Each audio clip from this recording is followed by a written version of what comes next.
On YouTube, just waiting for them to wake up. I am almost I'm awake. just waiting on a friend. All right. Ooh, little Rolling Stones there. Okay. All right, we're live, Jake. Good morning. Good morning, Kurt, and hello to everybody. Welcome to another episode of Making Turbo Pit Fighter, the post-apocalyptic sci-fi comic.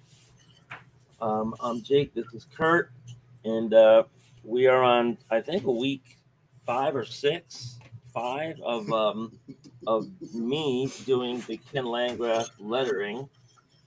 Um, And Kurt is going to be giving us an update on the SPX show, which stands for Small Press Expo. I think that was you. That's in Baltimore or something.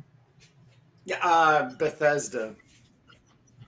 Bethesda, Maryland. All right. But yeah, Um, yeah. yeah. And so I think if you tuned in last time, Jake also got the big Epson Workforce printer. I haven't really played with it too much, but the continuing saga of making our workflow better and better. And I just loaded up page 1, 2, 3, 4 here of the Ken Landgraf pencils and inks. Started putting in the word balloons and try to make sense of it. But I think Kurt's gonna start us off. Because he's all pumped up full of vinegar, coming off of his Vinegar. big day at the con. So what's going? So what do you? Yeah, what do you? How are you going to present that? Go. Okay. So this is the second year going with Dan Snoke from Rave Sensation, and once again we had a fantastic time.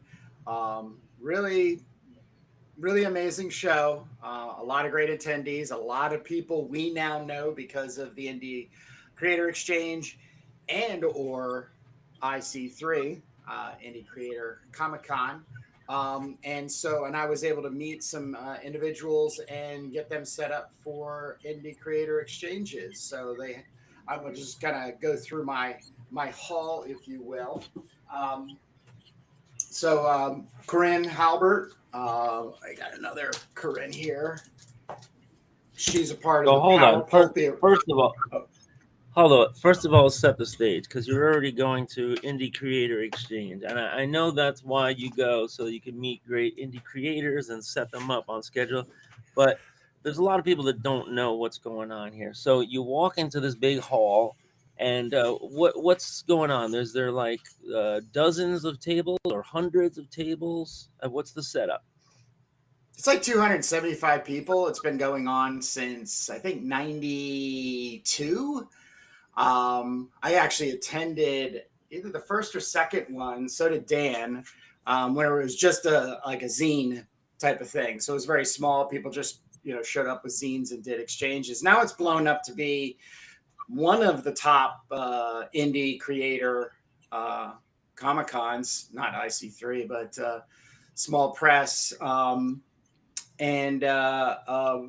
There's no cosplaying per se in the way of Marvel characters. There's no Marvel, like Dennis Kitchen was there, Fantagraphics was there, Avery Hill was there, Drawn and Quarterly was there.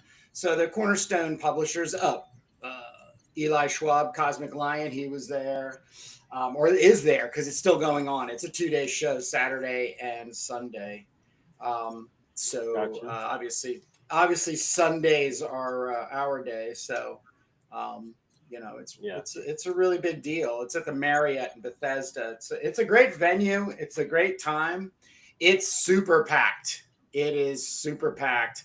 And on top of that, every other person there, I had a record bag to keep all my books in, but every other person there has a backpack that's full, either of their comics that they're trying to hustle or the ones that they're buying from the vendors there and stuff. So yeah, you're gonna have to come So down one year. yeah, it sounds like it. You mentioned vendors. Is there people selling like used comics, or is it just all new? It's Nope. all indie It's stuff, it's all creative. creator. Yeah, it's all creator. Yeah. It it is it's very in line with what IC3 is. They've just been going at it for a longer time.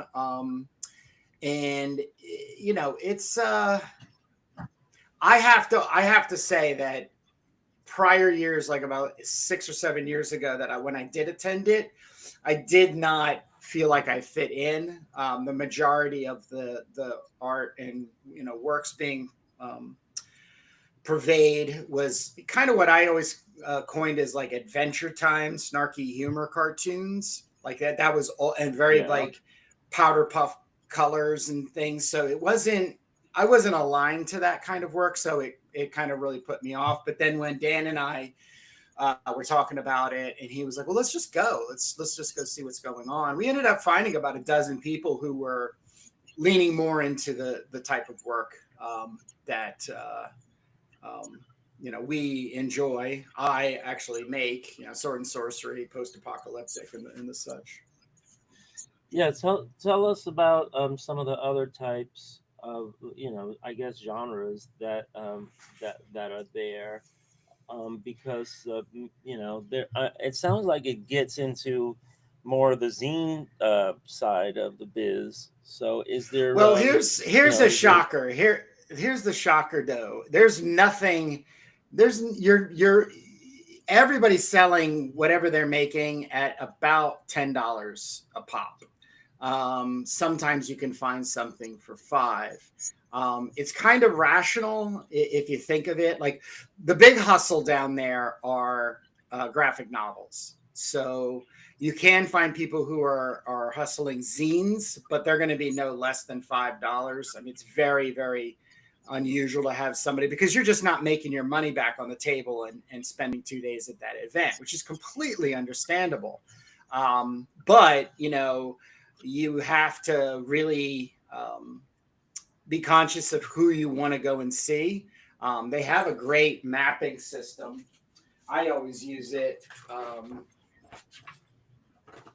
Here it is right here. I always print one out and then make notations of who I want to get to and everything. But when I come into the show, I literally come in around here and then I walk like this. But as I get to either here or here, I have to leave and catch my breath, because it's concentrated. It's a very concentrated amount of visual images and stimuli.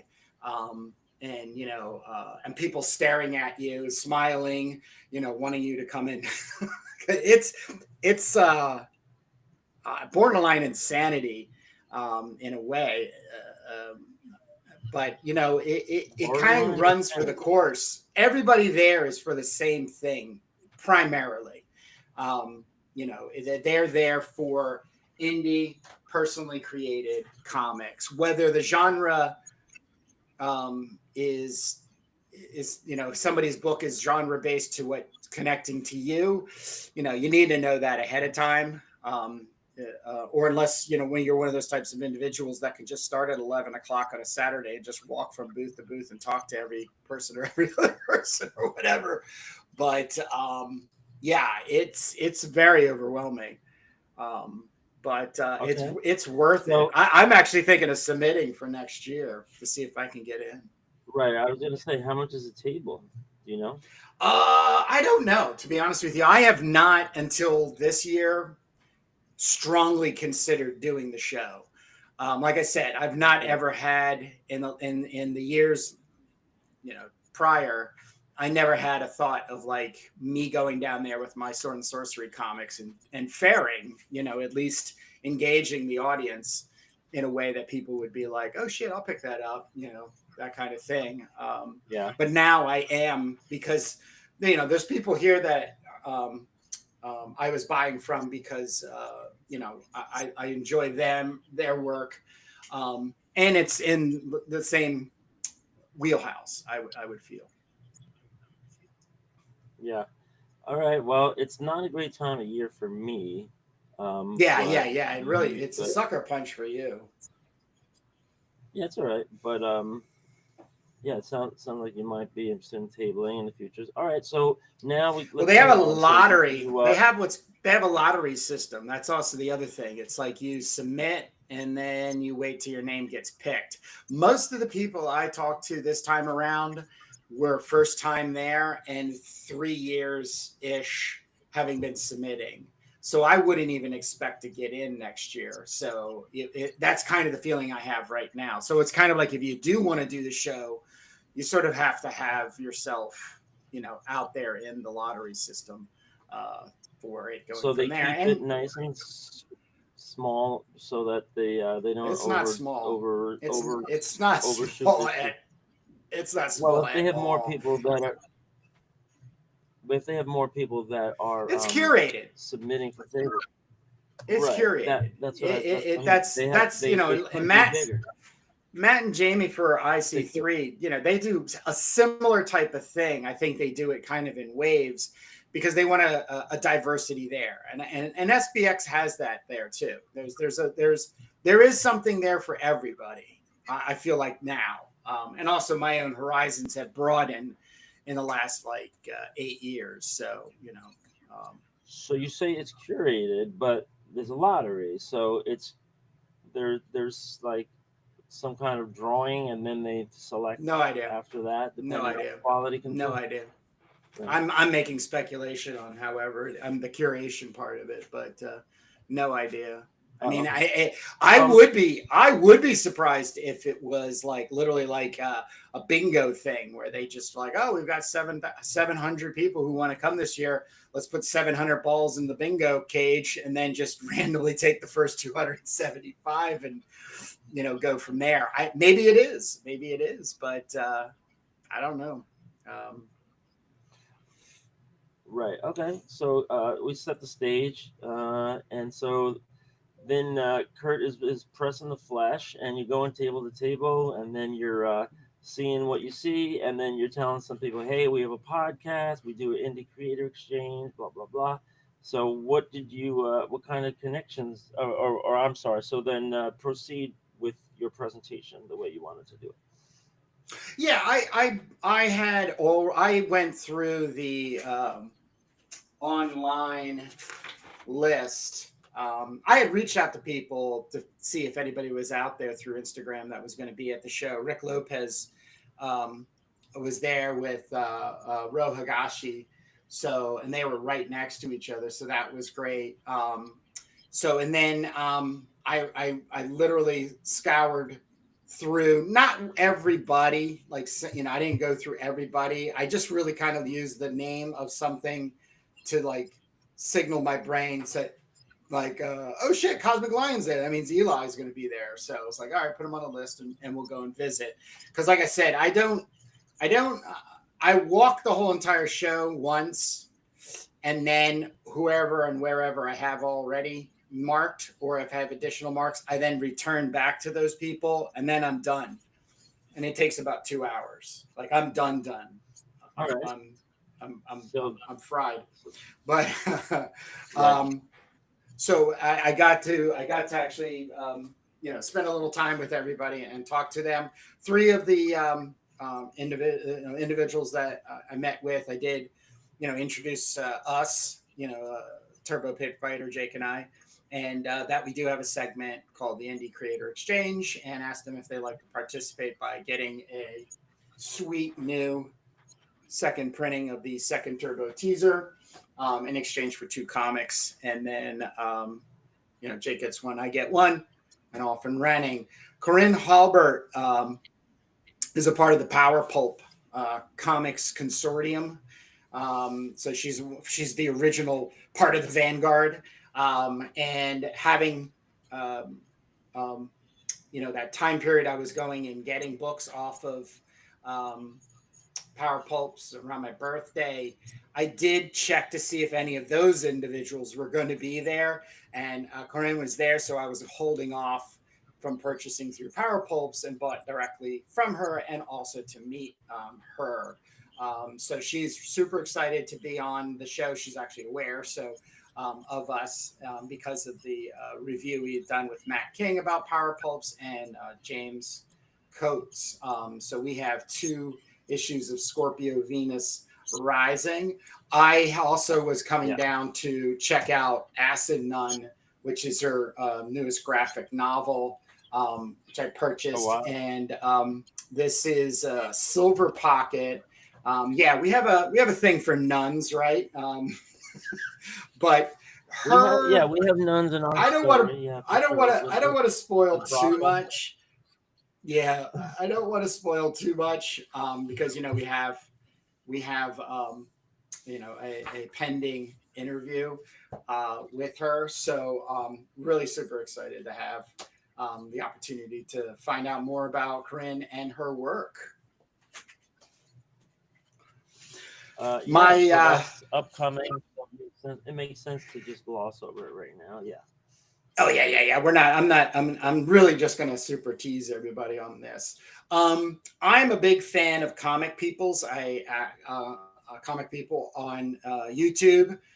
Nick and Mike they release a video where they talk about comics, what they're working on, review comics. I mean, their channel is my favorite channel until Dan Snoke gets Rave Sensation back up.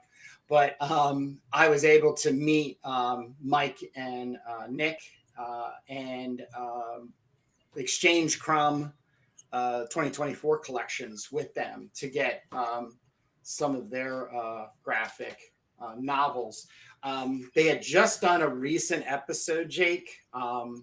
They also have a recent episode on science fiction and comics. And Giggs is Mike's comic, and he does a really amazing stream of conscious, kind of letting one page, dictate to another. Even this was the selling point for me. When he finished this page, he had gone to a figure drawing session, had done the figure drawing, and then included them because it was all in the sketchbook. Sorry, and then included the character of the model, not the model, but made a character from the model, and then included her into the story, and then just ran from there. And then Island is Nick's ongoing series comics. But the really interesting part about it, Jake, is that they're both New York City elementary art teachers. So I can't remember what. Wow. Yeah, so you're going to want to really reach out to them. I had mentioned them in passing, I think, once or twice, but I never followed up sending you the link.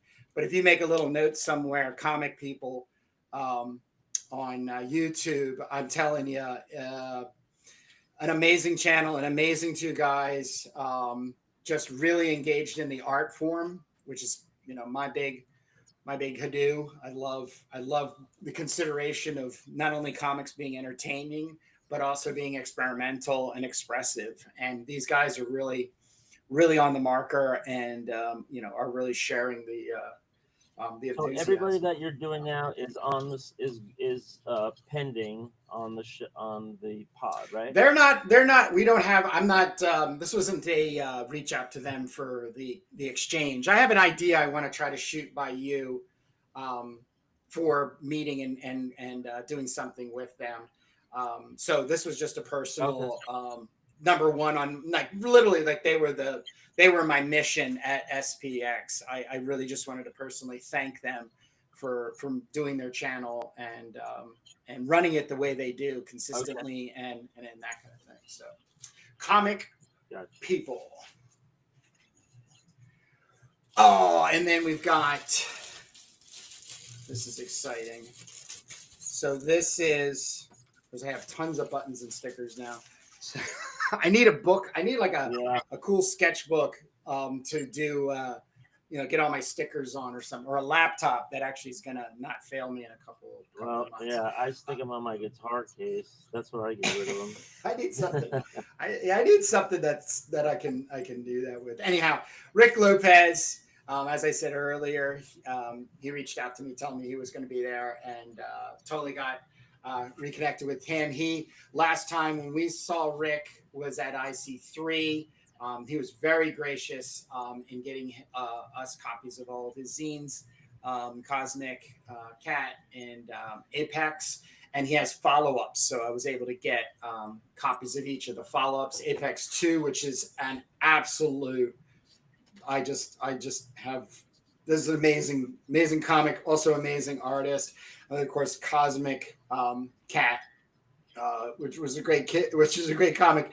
And I also want to say that he's in the upcoming September Indie Creator Update Reel. So he's got a really amazing update on where he's at, what's going on with his work and everything. So, and then right next to him was Ro Higashi.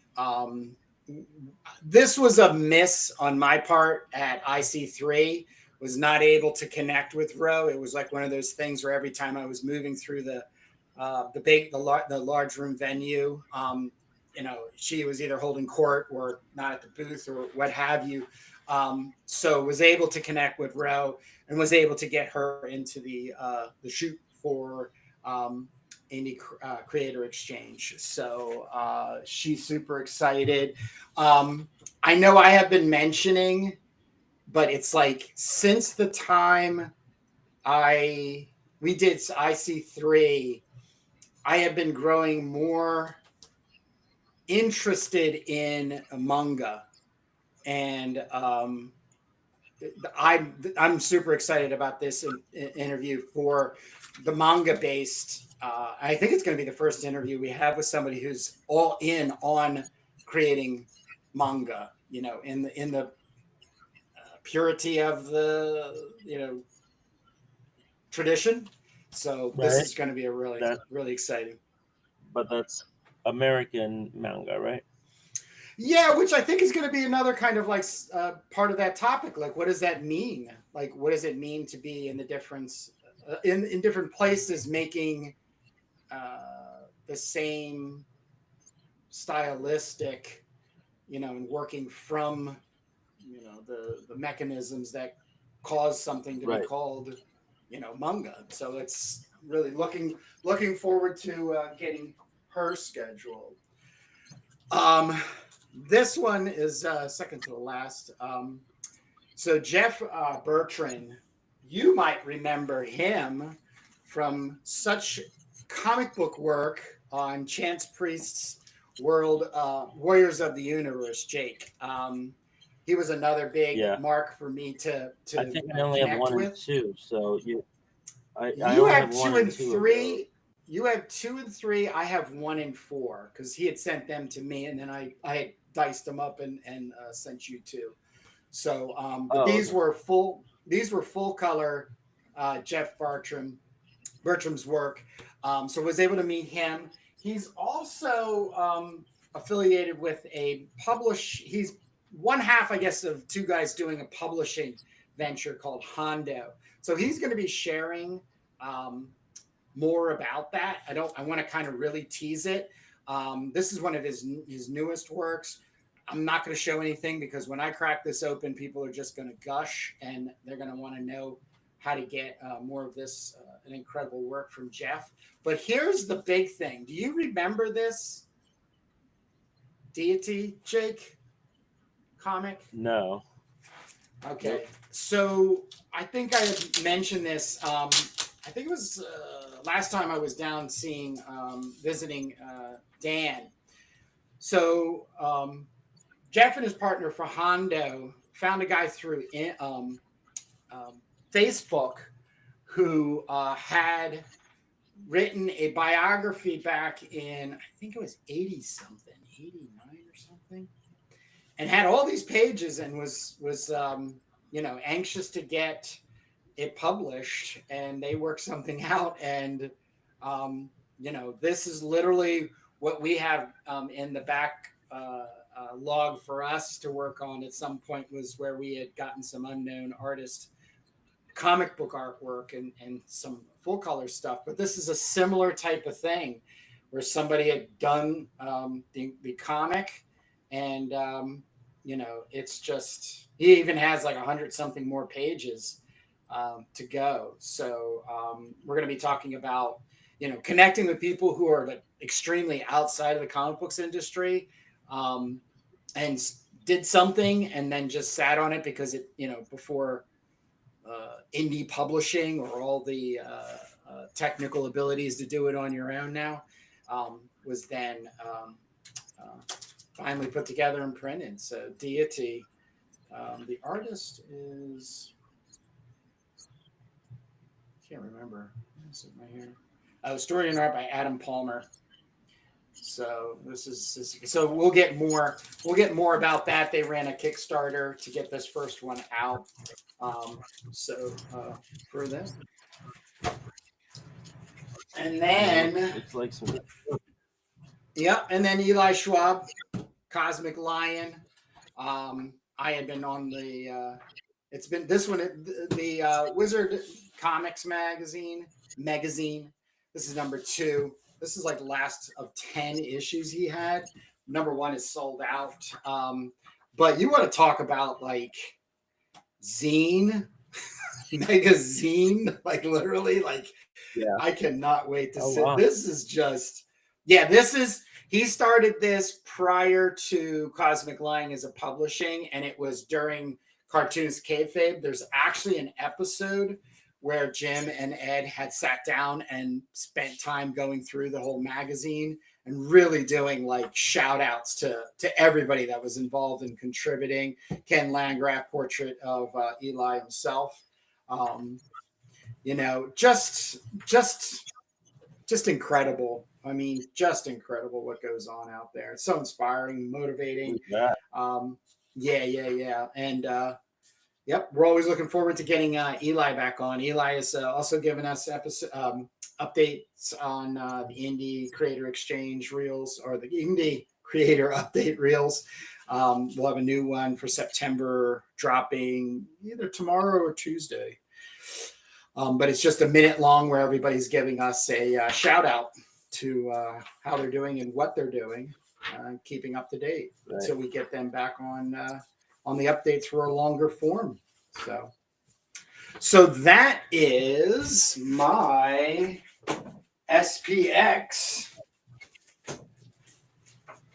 rundown. So were you? Did you stay in your planned budget? I actually did. I actually came back with a little for tolls.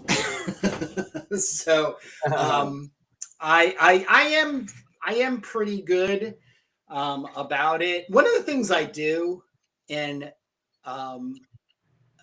like I said, it did happen at IC3, where I had people on the list. It wasn't only just doing the comic swapping, but it was also getting a hold of specific books, because I have a pull list, because we have this horrendous shipping fees, tied to just trying to get one comic. So if we're at a show like SPX or IC3, why not, use that gasoline money and price of admission and tolls to, stock up on comics. But, you still have a budget. But it just means that I just have to wait till the next go around when I see that person to be able to pick that book up. So I didn't have any. There was nothing outstanding on my list. No,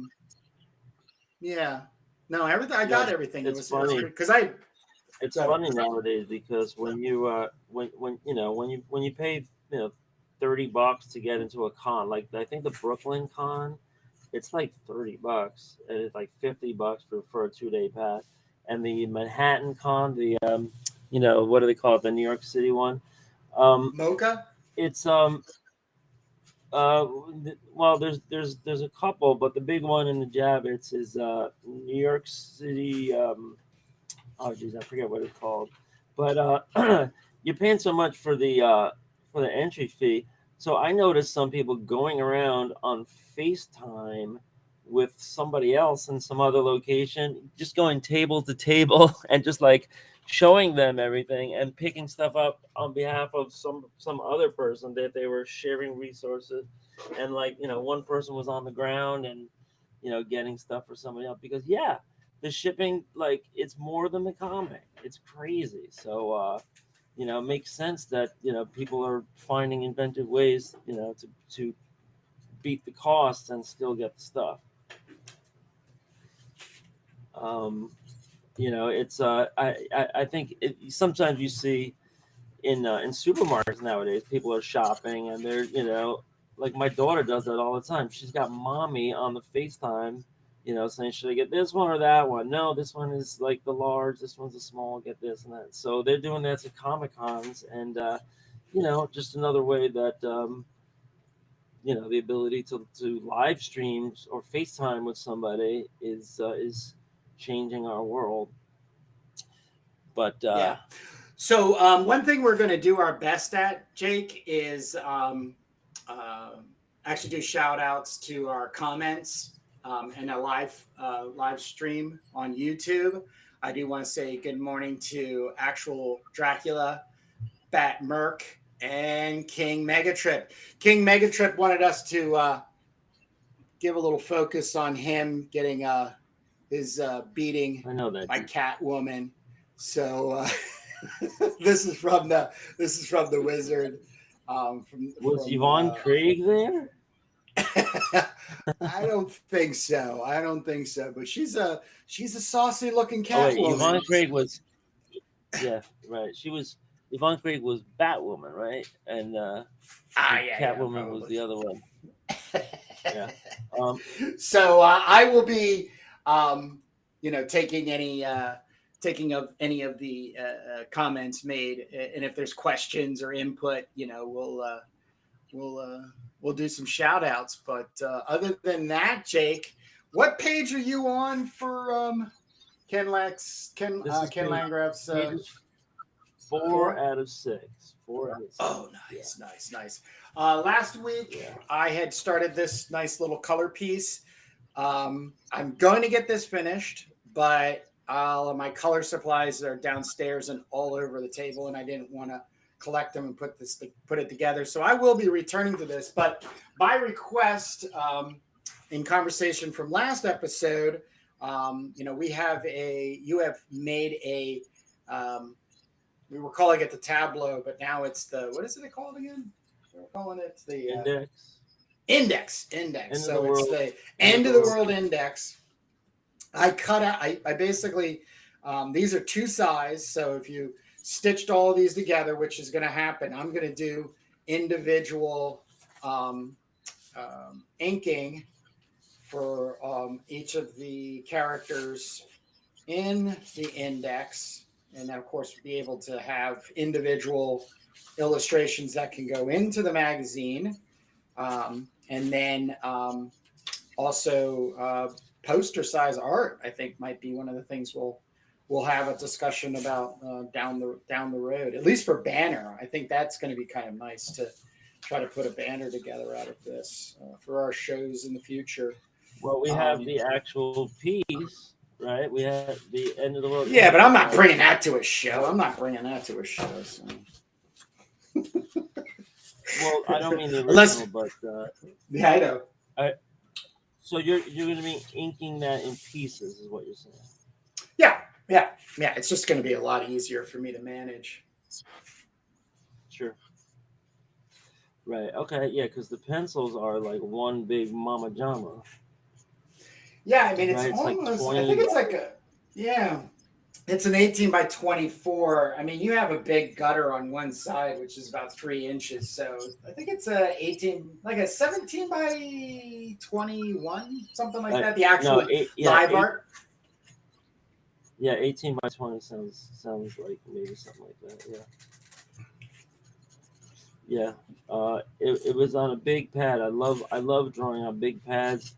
Setting an easel right in the middle of the living room, and then drawing with a big pad. But haven't done that yet in the new house. So that's good, because those are characters that are germane to the issue that people will be holding in their hands.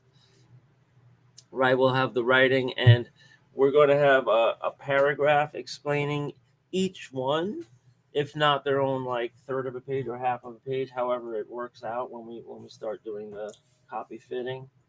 So that should be great. Hey, I have a question right here out of the gate. Number 1, panel 1, Shankra. I'm seeing around this sigil on her head some X's. Is her forehead supposed to be all black and this is white? Was that a thought of yours? Um, there's a symbol on her head.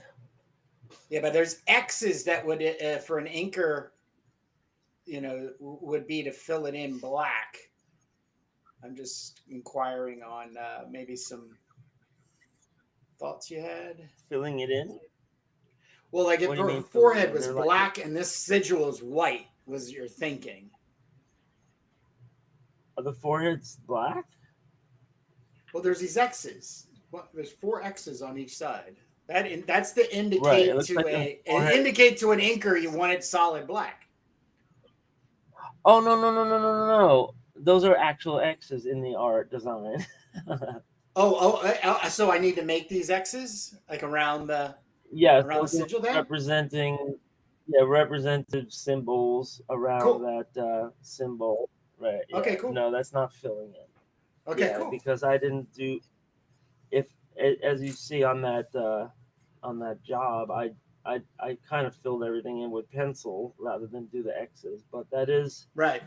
the universal symbol for color in. Usually that's a bounded area though, so hopefully that's not confusing. Not anymore.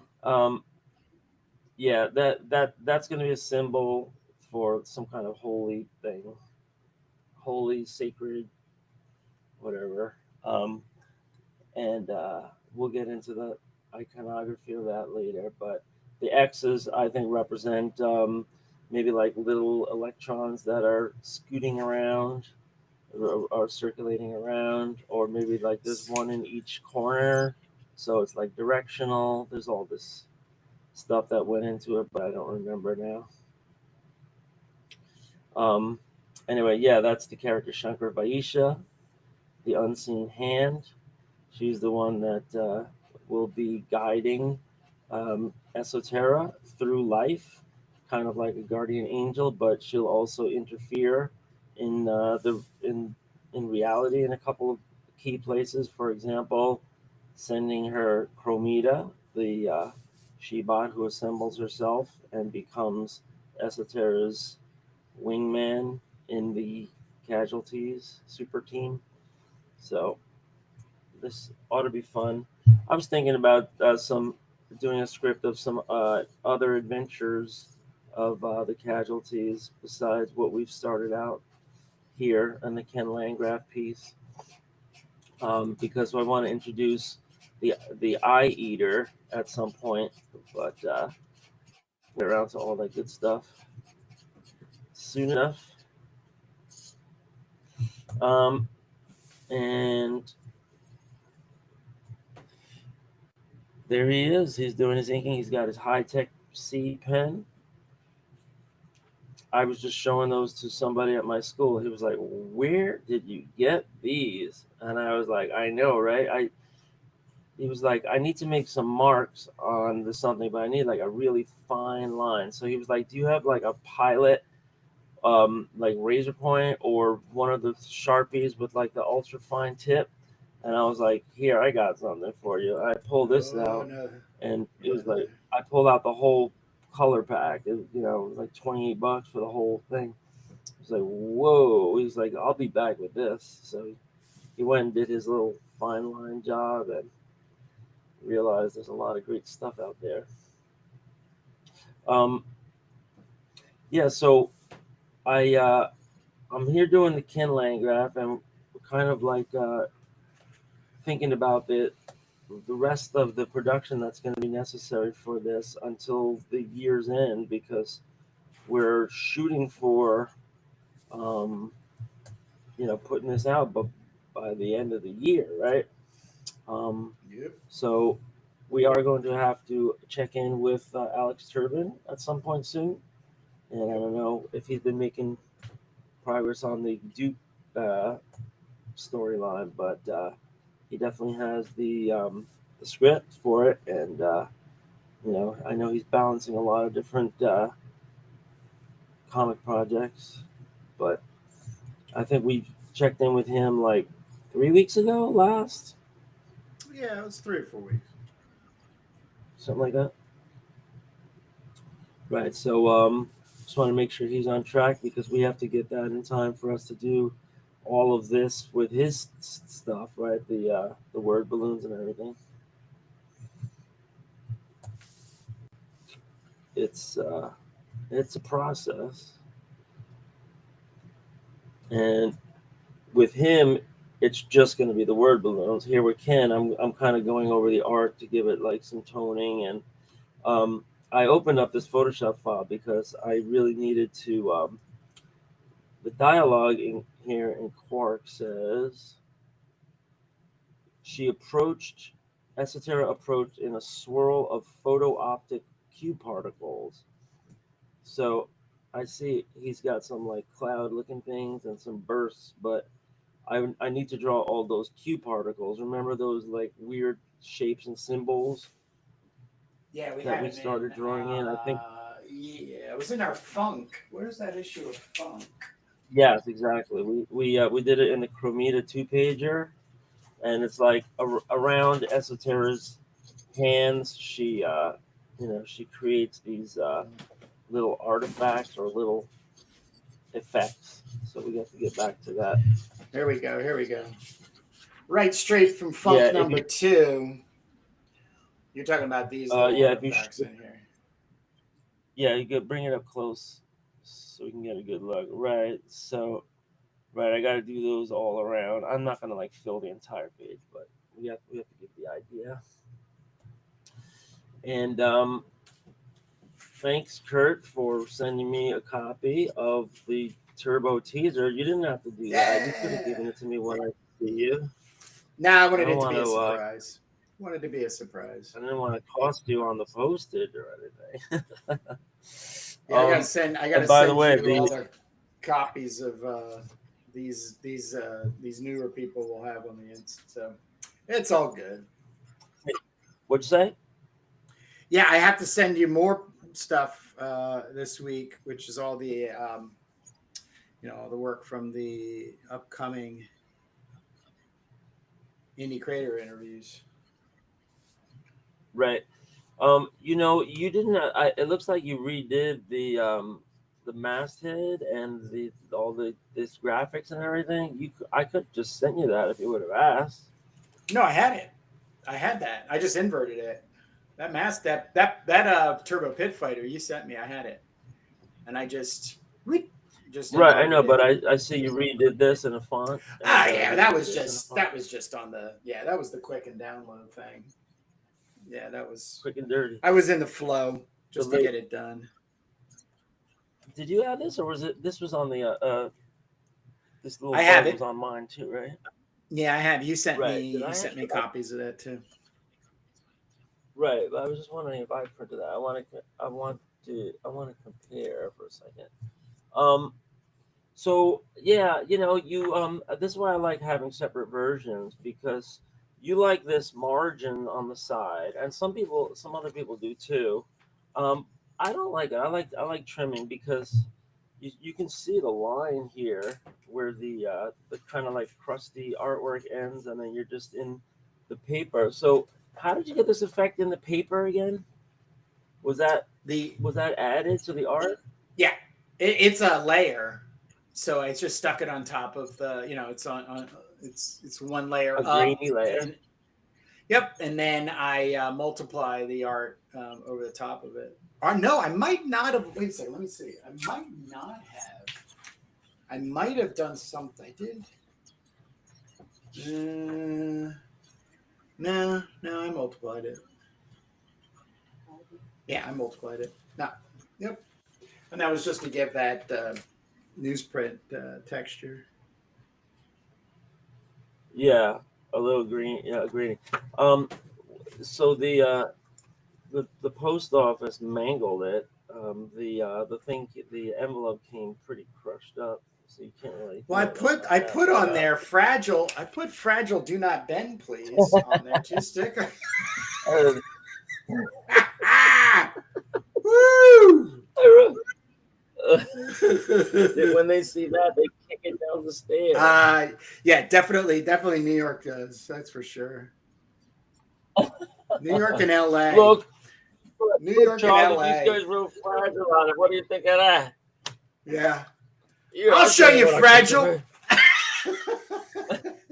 Fragile this. Oh, it's fragile. Oh, it's fragile. Oh, look at the fragile. Oh, baby. Right. Oh, baby, So- Fragile. So I found my turbo teaser number 2, and yeah, I was a little I love Mixum, but I was a little unhappy with the lightness of the cover, or maybe it was my fault because I did submit art to them, and it's nice and dark on the inside, but it came out kind of light on the cover. I don't know if that was me or if that was something with the process, but so yeah, you can see like Kurt's. Well, let me show it here in the camera. You can see this is my version of the turbo teaser, trimmed really, really nice and close, right? Close shave. And then Kurt has this like darker, really pops out on yours. And look at the lightness, how light mine is. Oh, you know what? On the camera you can't really see, but this is lighter and this is darker, and her face is different. Yeah, you had done some work on yours. When you had the files, Right, yeah. You had made some edits, but I had made edits. Yeah, if you notice, I had made edits down here on her. There was this odd. There's this. You can see on yours. There's this odd way the light stops at the top of her. Biker pants shorts there, and I wanted the transition to be less sharp, and then I kind of put some more stuff, work some things in there. Yeah, so you go other in, than that, it's you pretty go much in, you pretty play simple. around. Hell yeah.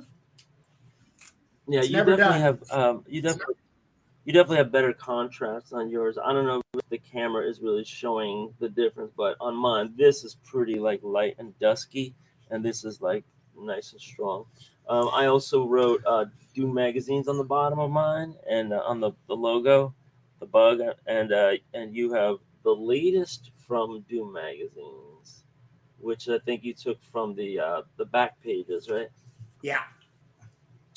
Yeah, right. So and you only did 30 copies, right? Well, I can. It's an open print run. I just got 20. I was not completely sold on Mixum. I wanted to see what I was going to get, and I was not going to do a 50 book run. The 20 would have been fine for me, but no. All right, so that's always fun. Just thanks for sending me that. You didn't have to, but You're welcome. thank you. I'm patient. I can. I mean, I don't know when I'm going to see you next, but yeah, that's at the very least, it'll be the next con. And what else? So yeah, I'm just kind of cruising through this artwork here. I'm going to start drawing in these little artifacts now, and I'm taking out sometimes these little seams where Ken was doing his little paste ups if I'm there, and I'm gonna use like a gray. Look, this is perfect because he has this black area here, so I'm gonna put like white on this or light gray, and then I'm just going to, I guess, fade this in a little bit, go a little bit darker here. Yeah, just working on the Photoshop. So this is why it's kind of a slow go, because I'm having a lot of fun doing kind of like add-ons and touch-ups to Ken Landgraf's art here on the digital version of it. But we also trying to make sense of the script, because Ken's reading of it was just like all right, this is another job for me. I'm gonna have fun doing this and do what I feel like. But I'm like, oh no, he didn't know the detail where Chromita is actually a cyborg unit that blah blah blah. Like all these little things. I obviously it's not Ken's concern about the ongoing continuity, and I'm really really just happy I got the the artwork from Ken here. We're gonna make this into something a little more customized for our purposes, but it's taken a while. So we're on the maybe like fourth week of this already, but it'll be worth it. And we've given ourselves all the way to the end of the year. So we have October, we have November, and then we have December. Although I've definitely gotten really busy lately. School started, so I haven't even come downstairs to play with the printer or anything because just been kind of setting up my year. And what a year it is! Ain't that for sure?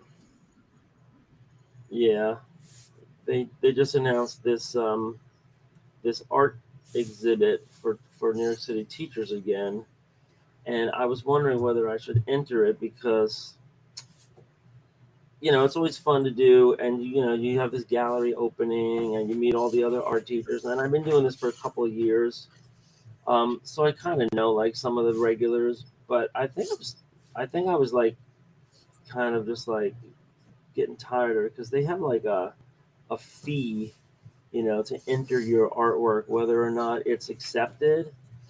And the Mm. last time I wasn't accepted, and I was like upset because the last time the gallery show was at the Met, and they had like some section of like education, not the Met, the MoMA, which is like one of the biggest museums here in the city. And I was like, oh wow, that'll be a thrill. I can say, oh, I was displayed at the MoMA asterisk asterisk asterisk, but I didn't get accepted, and I think and one of the things I submitted, I don't think I was just about to submit that timeline that you're doing, the pencil timeline that you're doing, but I didn't. I ended up going with like something because it wasn't like 100% finished yet, or I wasn't happy with it. So I didn't get accepted for that one. But this one's going to be at some other gallery, I think down in like City Hall or something like that. And I haven't entered it yet because like I don't know. I was just kind of like chincing out, but it was like $25 entrance fee, you know, just to be considered. And I don't know, I wasn't jumping at that. What do you think? Should I do it? Well, you missed the MoMA part. That I one. know. I mean, That's the one I I want to do. get the whole like wanting to be with other teachers in an exhibit and everything, but if it's down in a public building, I'm not big on it anymore. Like people ask me to exhibit in something all the damn time. There's no fear, nothing. They just want me to take frame stuff, and I don't really have that passion or connection that way anymore. You know. Yeah, I was hoping to get a little more into the exhibition and gallery scene, and not necessarily comic stuff, but I would happily do it with the comic stuff because I think that's some of the best stuff I'm doing now. But I also have those other series that I do, the faces and the graffiti stuff, and as an artist, you just do what you do, and you really can't help it. It just like comes out of you. But um, you know, in art, it seems like there's a lot of like mediocre art out there, and you think like it's just a matter of these gallery curators just finding the right people, and sometimes people are like represented, and that makes it easier for them to find people. There's like a registry somewhere, and people promote, and but sometimes it's just like some artists might exist upstate New York. They might be great. No one's ever heard of them. They don't get down to the city, and so it's just I think a lot of times just a matter of luck and happenstance that you know the right people find the right. I mean, some of this goes with music too. some of the greatest music ever made was not on the charts, you know, and sometimes it gets discovered years later, by some kind of like cult collection thing or some compilation. And the same thing goes with art. I mean, there's a lot of great art nowadays because there's been decades and decades where people have been studying great art and learning from the masters and honing their practice and everything. And then, they make their art, but does it get into like the top museums, or does it just like languish in obscurity? And these are the things about like luck, timing, and all that. So I think if you're an exhibiting artist, if that's your goal, you really have to get out there and send samples around, bring your portfolio around. You got to hit the pavement, and sometimes it's galleries, sometimes it's agencies or whatever. And I mean, honestly, I don't even know how it works that well. I've had some exhibitions, in my life, but you know, not nearly as many as people that just do fine art all the time. So because I've been a commercial artist for decades, and then I became an art teacher. So it's always an interesting place to be, because any artist can do a show anytime. All you gotta do is stick your thing in a frame, stick your art in a frame, and get have somebody display it. But if you really stick with that, I think the whole idea is becoming a known entity and becoming collectible and then getting on the registry and getting on the map and then um, you know and the holy grail is of course like dying and then everyone knows your name like oh they're like they're worth more now than they were when the guy was alive. So there is a part of me that wants to do that because I have some nice artwork in storage that I want to just like get out. I want to take it out. I want to stop paying these stupid storage fees and you know finally do something with it. I just have been putting it off forever. So maybe soon, maybe this will be the Uh, year. Maybe this upcoming year. yeah, well, I mean, you can just do it Don't know. in your spare time, you know. What? Well, Yeah, I mean, I brought some of the colorful faces to IC3, and somebody bought one, and I didn't bring that many, so maybe I should you know, just get them out there, just bring them out to the daylight, ain't gonna and hurt. do I mean, why something don't with you them. submit them? Why don't you submit them to the art I did, teachers yeah. in New That's what York? they I just, mean, yeah, that's what they displayed last time. I brought one okay. of them, and I had a different show up here in Nyack with a different face. So yeah, that's what I do. But I also have the rapidograph drawings. I call them rapidograph drawings, but the high tech C drawings that you know that's a different series, and then the concert posters.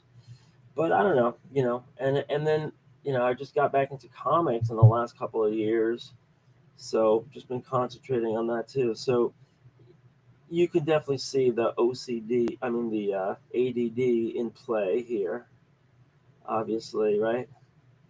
Yeah. No, we all Bouncing kind of around one I thing to the other. I yeah. I mean, I'm in two shows a year at an art gallery locally, and I do it. I do experimentation stuff. I don't do anything per se to sell. A lot of times, skulls. The crowd is kind of like a death metal kind of like group or whatever. But you know, Yeah. um, I look forward to because I think it's a great place to stay in touch with local creativity and creatives at large. But I don't spend much energy like making art for it.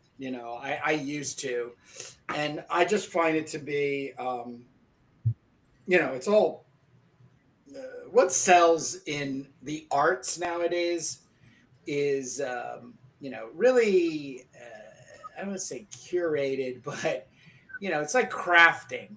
It's like things that happen just above crafting, and they become um, Yeah, the person that's a good themselves. way to The put it. person making it, has a huge amount of passion that comes through. And I think what happens is it strikes lightning to somebody, and most times the price is usually under $100. Like this one show is November, and it trails into the first week of December. And the idea, it's all 6x6 pieces, um, and I do a lot of times I just play around with my scratch boards. These are 6x6. These are framed. Yeah. I can't exhibit them framed, but I'll do the other show called Wicked Winter with the frame pieces.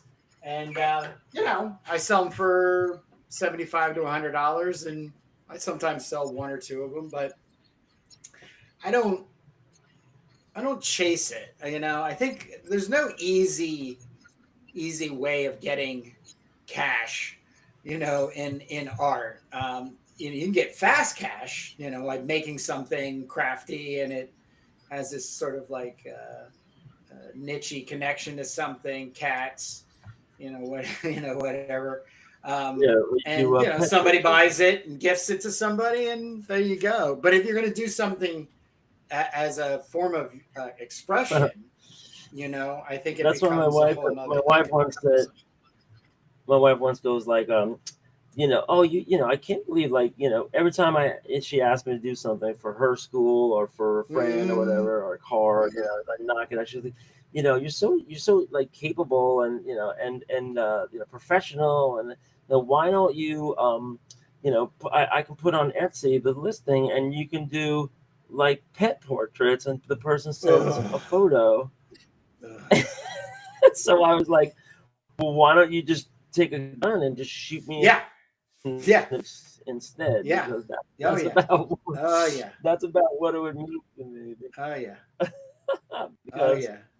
um, you know, I know everybody loves their pet. I love my pet, and I do that with my pet for my kids and everything. But no, I just like, I'm not that kind of commercial artist. So I mean, some people need to support themselves, and there's plenty of people doing that, and there's all these people on Etsy and and eBay and whatever else platform, selling stuff, that's just garden variety, whatever, requests and commercial art, send a picture of your loved one, and I'll make it, Yeah, but that's into a the paint. epitome of um, crafting.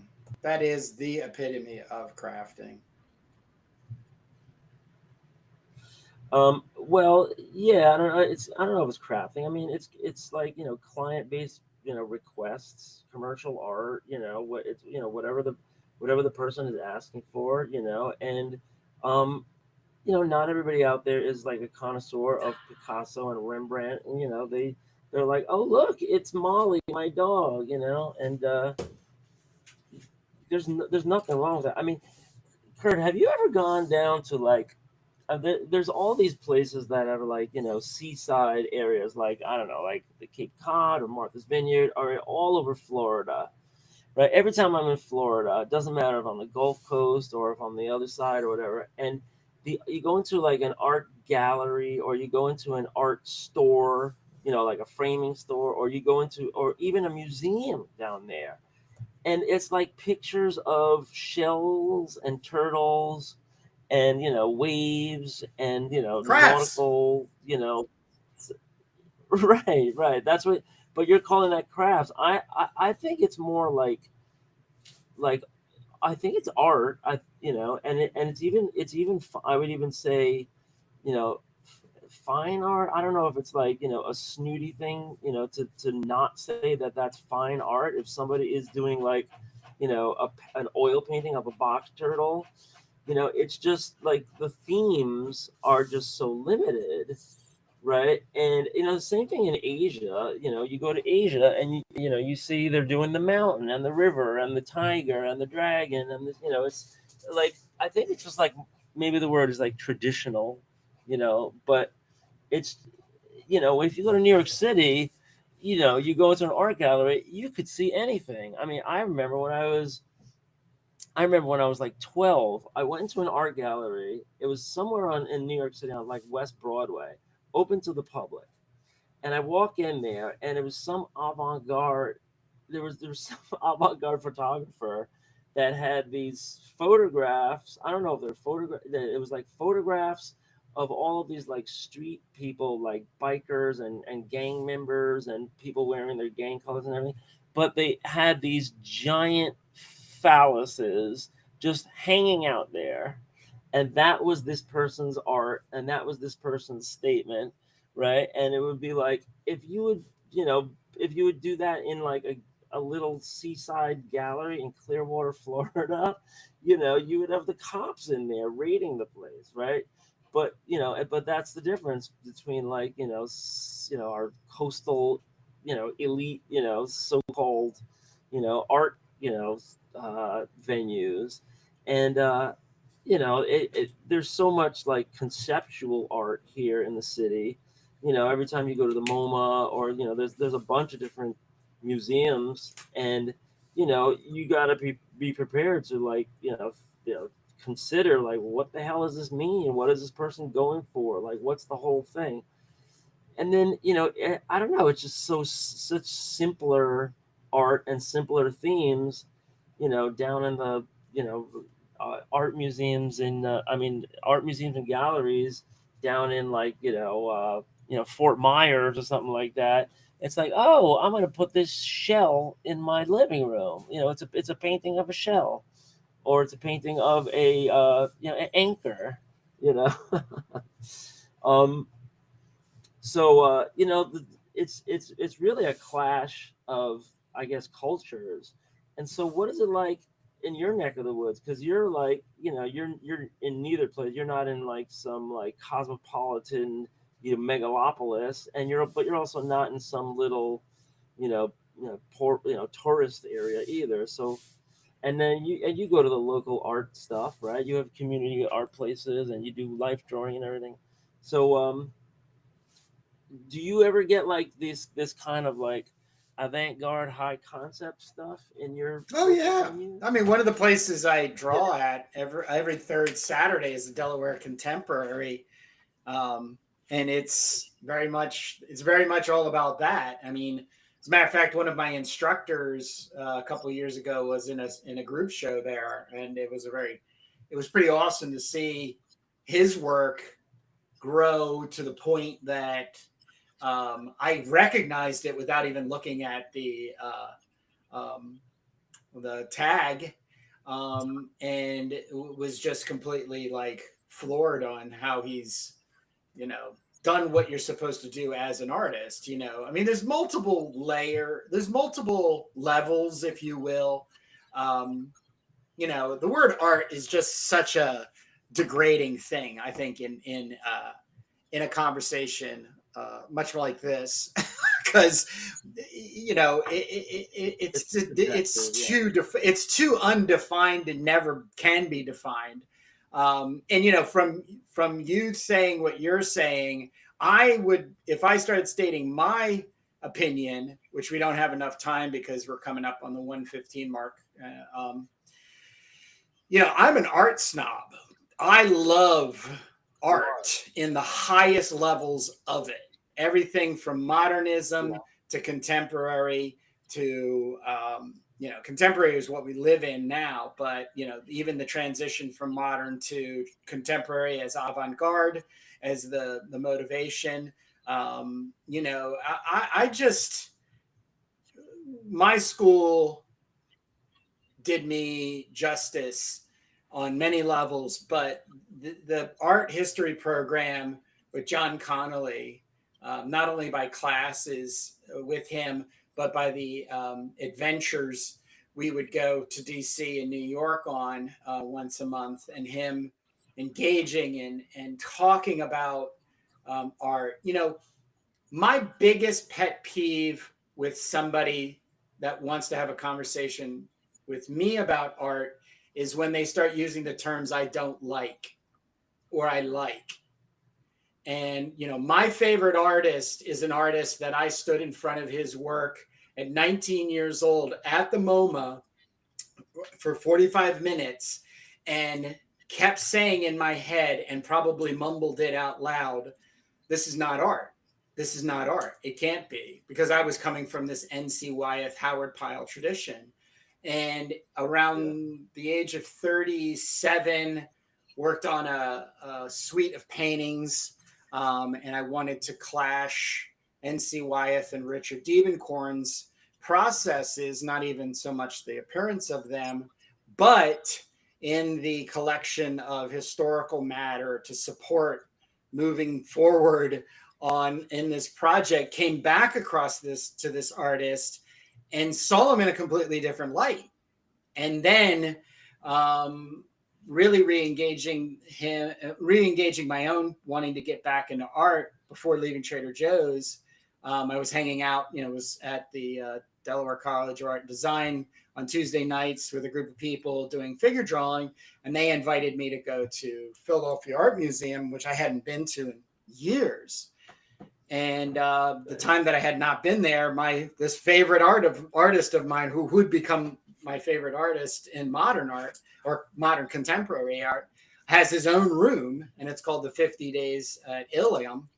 And the artist is Cy Twombly. And if you want to look up something that is absolutely mind-jarring, just it every time I go into the room, it is so overwhelming on every level. Like every part of me, I just get, you know, very engaged to it. And then I go leave. And I think this is one of the true empowering things, I think, for art, any piece of art, no matter where it's coming from or doing, is it causes the person to want to create. You know, like say something like, look, there's a conversation this person is projecting at me through these bikers and photographs with huge phallus.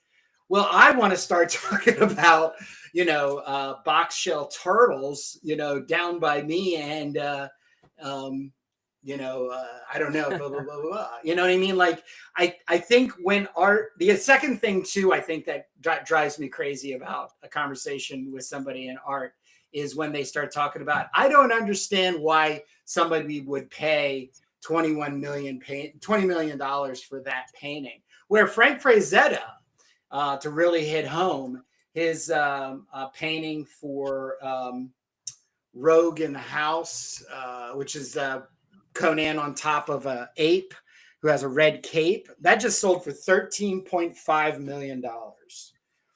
And it's not relevant, though. It's not, to me, that's not relevant to how important that painting and that artist is to me and to so many other people, whether they're into comics, fantasy, or contemporary art. I mean, his work, it does that. I think it just causes people to like want to airbrush on vans, or you know what I mean. Like there's just something about him that he really knows how to connect. Therefore, he's a true artist. Yeah, I mean, there's an inspiration for other artists to see great art, and you go home and you're all, you know, full of pep and everything. But you know, for other people who don't draw or paint or do anything, you know, it's like you know, the way that you can get involved is to collect it or to like, you know, review it or to curate it or, you know, get a print or get a t-shirt or I mean every year when I take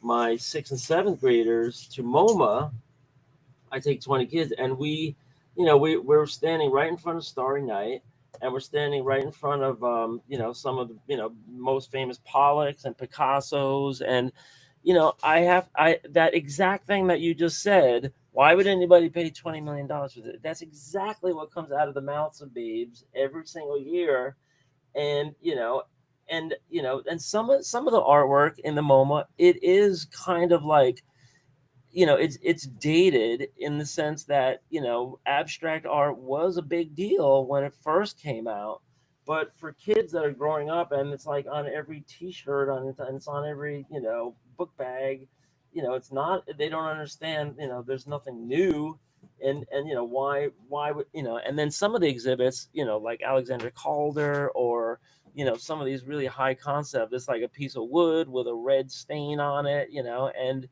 it's hanging in the museum, and you look up the prices and the prices are astronomical. It's really hard to understand, because sometimes you have the kids saying, why would anybody pay for that, and then you have some kids saying, I could do that, you know and then what I usually tell them is like, yeah, but this guy did it first, or this person did it first, and they did this like in the 40s, when this was considered like heresy, and but that's all part of the history, and that's all part of the learning that we're doing. And I just try to walk out of there like, hopefully the kids open their eyes and see like there's a whole world of art, and to each his own. One man's gold is another man's garbage. All that kind of stuff. But but for me, my comment was more like, I guess it was maybe like regional or geographical. Like, why art is just so predictable in so many places in the world. um, when it just all keeps reverting back to tradition. And that might be a great question too. When we have our guest on eventually, doing manga, because there's a lot of repeatability, and a lot of like expectation, to fit into a certain convention. And sometimes comics are celebrated because they're completely original, and they're doing stuff that nobody thought of. And sometimes it's the exact opposite. It's like, oh, this is a great manga comic. It really follows all of the prescribed models, and and then it tells the story. um so like I said, it's just I guess a culture clash.